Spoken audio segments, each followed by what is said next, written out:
Olá, amadas. Tudo bem com vocês, meninas? Glória a Deus. Hoje nós vamos falar um pouquinho a respeito do Salmo 14. Salmo 14 é um salmo que trata da corrupção do pecador e da sua redenção, né? É um salmo onde Davi está falando, questionando, né? Falando a respeito de que o insensato no seu coração ele diz que não há Deus, né? E, no entanto, o Senhor é aquele que olha dos céus, né, e vê todas as coisas. Então, no versículo 7 desse salmo, nos diz assim, ó, tomara que de Sião viesse já a salvação de Israel. Quando o Senhor restaurar a sorte do seu povo, então exultará Jacó e Israel se alegrará. Então, nós vemos nesse salmo, né, Davi questionando, falando algumas coisas, e a gente percebe, né, hoje nas nossas vidas, que desde Adão, o ser humano ele imagina ser capaz de se esconder de Deus, né? O primeiro casal, né, Adão e Eva, ao pecar, ele pensou que eles poderiam se esconder entre as árvores do jardim. Diz o texto lá em Gênesis capítulo 3, que Deus pergunta ao homem, onde você está?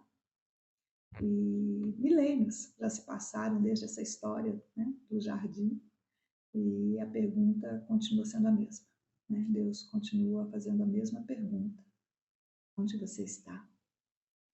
E eu acredito que não tenha pergunta que tenha sido feita mais vezes do que essa, de Deus ao ser humano, onde você está? E o lugar onde nós estamos fala muito daquilo que nós somos, daquilo que nós pensamos e do que estamos fazendo. Aonde você está? Então, depois dessa pergunta, Deus faz uma outra pergunta. O que foi que vocês fizeram? Então, essas duas perguntas, elas são as perguntas mais feitas hoje em dia pelos terapeutas. Sabia disso? Né? O que foi que vocês fizeram? Expõe o nosso passado. E onde é que vocês estão? Expõe a realidade presente.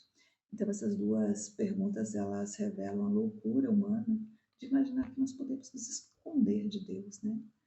O homem, quando ele peca, ele tenta se esconder de Deus. E isso é uma tolice.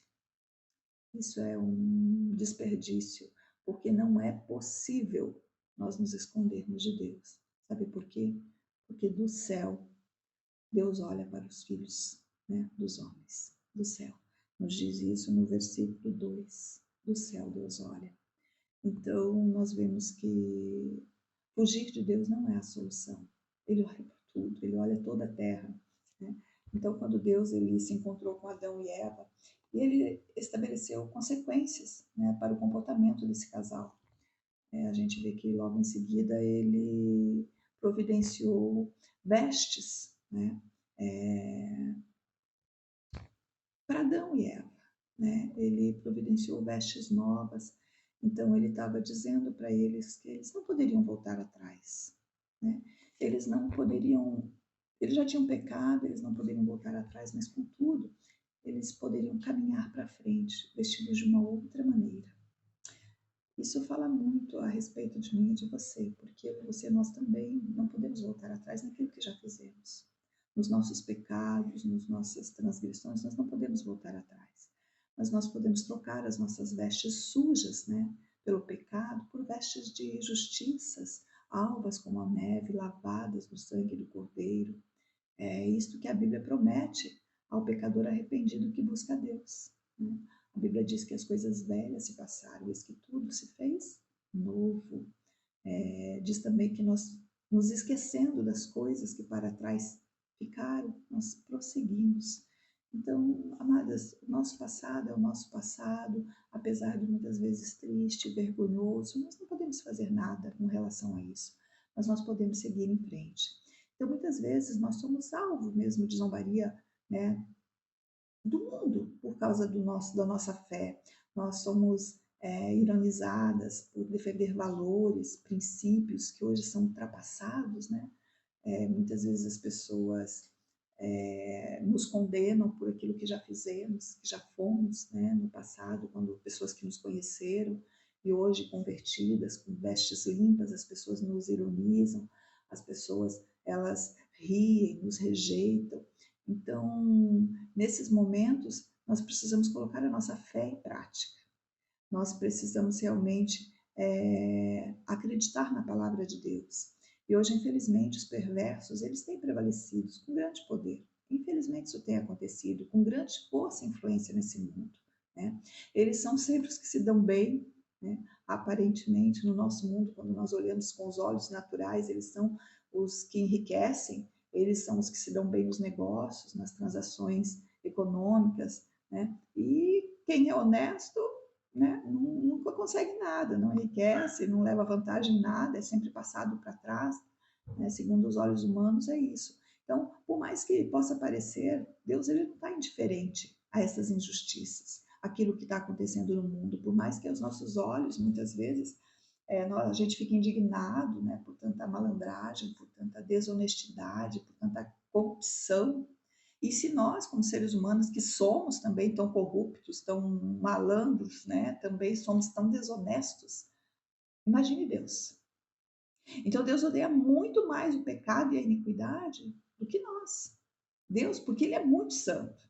Ele é muito santo. Então Ele odeia isso. Se nós ficamos indignados, imagine Ele. Então, Ele há de julgar todas essas coisas. Todas essas pessoas que, como diz a palavra dele lá nesse salmo, diz assim, que devoram o seu povo como quem come pão. Então, hoje nós temos visto, infelizmente, nós temos visto muitos homens fazendo isso, devorando o povo como quem come pão. E ele vai trazer juízo sobre essas pessoas que ridicularizam o conselho dos humildes. Ele vai trazer juízo. Pode parecer, queridas, mas Deus ele não está indiferente às nossas orações, ao nosso clamor por justiça. Ele nos ouve e ele está atento, porque a palavra diz que do céu ele olha para os filhos dos homens. Então Deus está atento. Então Davi, ele vem nos ensinando que, embora Deus muitas vezes nos deixa sofrer por um tempo, definhar por um tempo, nós não devemos realmente desistir, não devemos perder a coragem, mas nós precisamos sempre nos gloriar no Senhor, né? Ainda que os nossos sofrimentos continuem, né? O conforto mais eficaz que nós podemos ter é a oração. A oração é o nosso conforto. Então, muitas pessoas hoje elas estão vivendo como se Deus não existisse, né? Elas são aquelas que se dizem ateus, né? Pessoas insensatas. Elas acham que podem fazer tudo o que desejam. Elas pensam que elas podem cometer realmente as maiores atrocidades e que jamais serão pegas. Isso não existe. Os homens, eles vivem como se nunca eles fossem dar conta dos seus atos pecaminosos. Mas Davi nos diz que isso é loucura, é insensatez, é tolice.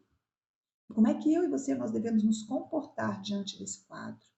Nós devemos imitar essas pessoas que levam vantagem em tudo? Claro que não.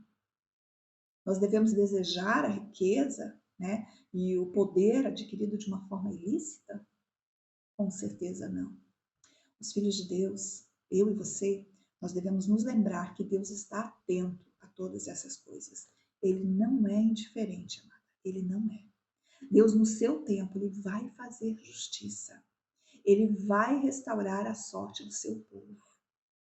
E enquanto, amadas, esse momento não chega, nós devemos orar e esperar pela ação de Deus na minha vida, na tua vida, sobre todo esse mundo, em nome de Jesus. Amém, queridas? Então, quando o Senhor restaurar a sorte do seu povo, então exultará Jacó e Israel se alegrará.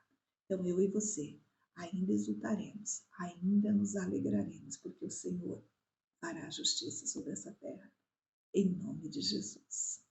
Amém? Tenha um excelente dia. Que o Papai ministre teu coração, que o Papai te guarde nesse dia e que você realmente veja a grandeza de Deus na sua vida, em nome de Jesus. Amém.